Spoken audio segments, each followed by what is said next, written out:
ഇപ്പൊ ആ എന്താ ഒരു ഫീൽ. അയ്യോ ചിരി കണ്ടോ? വിക്രത്തിന്റെ ചിരി കാണണമെങ്കിൽ നമ്മുടെ ഇന്റർവ്യൂല് ഇടയ്ക്കിടയ്ക്ക് നോക്കിയാൽ മതി. ഇത്ര ക്യൂട്ടായിട്ട് എന്താ നാണത്തോടു കൂടിയുള്ള ചിരിയാണെന്ന് നോക്കിയേ. ചിരിക്കാനും അയ്യോ പെട്ടുപോയി. ആ ശരി, വേതാളത്തിനെ തൊട്ടാൽ വിക്രമിന്റെ കയ്യിൽ നിന്ന് കിട്ടും മക്കളെ. ഓക്കെ, വേദ ഈ തെമ്മാടിക്കുള്ളതാ.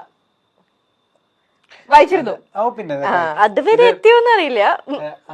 അല്ല, എന്നെ തൊട്ടാ ഇടിക്കും. അത് ഏത് സ്ത്രീനെ തൊട്ടാലും വിക്രം ഇടിക്കും. അല്ലാതെ വേദയോട് വേദയോട് അങ്ങനെയല്ല. ആരാള് ഇപ്പൊ രാധയെ തൊട്ടാലും ഇടിക്കും. രാധയെ തൊട്ടിട്ട് ഇടിച്ചിട്ടുണ്ട്. അപ്പൊ അങ്ങനെ സുരഭി പോവാന്ന് പറഞ്ഞ നേരത്തല്ലേ, അപ്പൊ ഒരു പോസ്റ്റ് ഇങ്ങനെ വന്നിട്ടുണ്ടായിരുന്നു.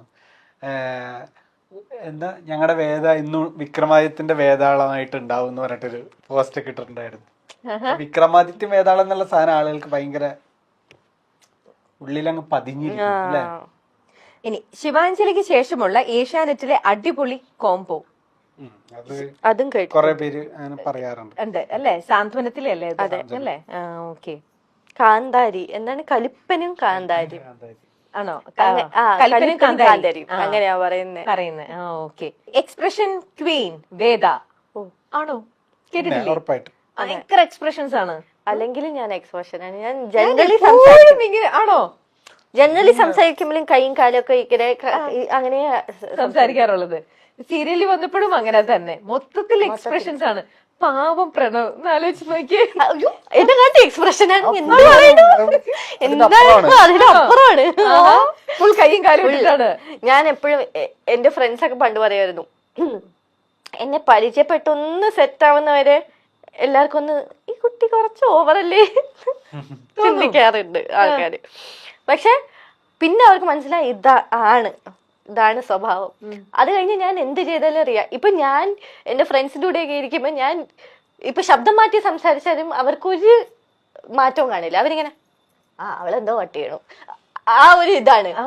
അപ്പൊ ഞാൻ എപ്പോഴും വിചാരിക്കും, ഞാൻ കല്യാണം കഴിക്കുന്ന ആളൊക്കെ എന്നെ എങ്ങനെ ഹാൻഡിൽ ചെയ്യും, എങ്ങനെ സഹിക്കും നോക്കിയപ്പോ എന്നെ കാട്ടി ഇതൊക്കെ എന്നെ കാട്ടി കടത്തി വെട്ടി ചെയ്യുന്ന ഒരാളാണ് ഞാൻ കല്യാണം കഴിച്ചിരിക്കുന്നത്. അപ്പൊ പിന്നെ ഞാനിപ്പോ അനുഭവിക്കുന്നു. ഞാൻ ചിലപ്പോ ഇത്രക്കൊക്കെ വേണോ? ഓക്കെ. സീരിയലിനകത്തുനിന്ന് പോയ ഒരാളുണ്ടല്ലോ, നമുക്ക് അവരെ കുറിച്ചും കൂടെ പറയണ്ടേ? പ്രഗ്നന്റ് ആയിട്ട് അലീനയുടെ കാര്യം ഞാൻ പറഞ്ഞു, പേര് പറഞ്ഞായിരുന്നു. അലീന ഞാനും ഭയങ്കര കമ്പനിയാ, ഭയങ്കര അറ്റാച്ച്മെന്റ്. അപ്പൊ അലീനയുടെ വീട്ടില് ഞങ്ങൾ ഒരു ദിവസം പോയായിരുന്നു അല്ലെ. ഒരു വീഡിയോ നിങ്ങൾ ഇട്ടില്ലേ? പട്ടിക്കുട്ടി. അലീനയ്ക്ക് 2 പട്ടിയുണ്ട്. അപ്പൊ നമ്മള് കാണാൻ പോയിരുന്നു. ഭയങ്കര ഇമോഷണൽ ആയിരുന്നു ആ ഒരു ആക്ച്വലി ഭയങ്കര സങ്കടമായിരുന്നു. ബ്രേക്ക് എടുക്കാൻ മടിയായിരുന്നു ആൾക്ക്. ബട്ട് അതെ, ഇങ്ങനെ ഒരു സിറ്റുവേഷൻ ആയതുകൊണ്ട് ഒന്നും ചെയ്യാൻ പറ്റില്ല. ശരിക്കും വേദയുടെ വീട് എന്താണ്, ജഡ്ജിന്റെ വീട്ടിൽ ഷൂട്ട് ഉണ്ടാകുമ്പോ എനിക്ക് ഷൂട്ട് ഉണ്ടാവാറില്ല. ഉണ്ടെങ്കിലും വേദനെ കൊണ്ടാക്കുന്ന സീനോ കൊണ്ടുവരുന്ന സീനോ എന്തെങ്കിലും വഴക്കുണ്ടാക്കുമ്പോ വളരെ കുറച്ച് സീനാ. പക്ഷെ എനിക്ക് അന്നത്തെ ദിവസം ഷൂട്ട് ഉണ്ടാവില്ല. എനിക്ക് അന്ന് ബ്രേക്ക് ആയിരിക്കും. പക്ഷെ ഞാൻ രാവിലെ കുളിച്ച് അങ്ങോട്ട് പോകും.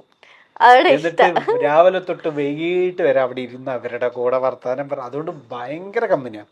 ഇവിടുത്തെ വീട്ടിലെ പോലെ തന്നെ അവിടുത്തെ വീട്ടിലും കമ്പനിയാണ്. അവരായിട്ട് കോമ്പിനേഷൻ സീൻ ഇല്ലെങ്കിൽ പോലും കമ്പനിയാണ്. അപ്പൊ ഞങ്ങൾ ആ സമയത്ത് വ്ളോഗ് ചെയ്യാറുണ്ട്. അവരൊക്കെ വ്ളോഗ് ഒക്കെ വരാറുണ്ട്.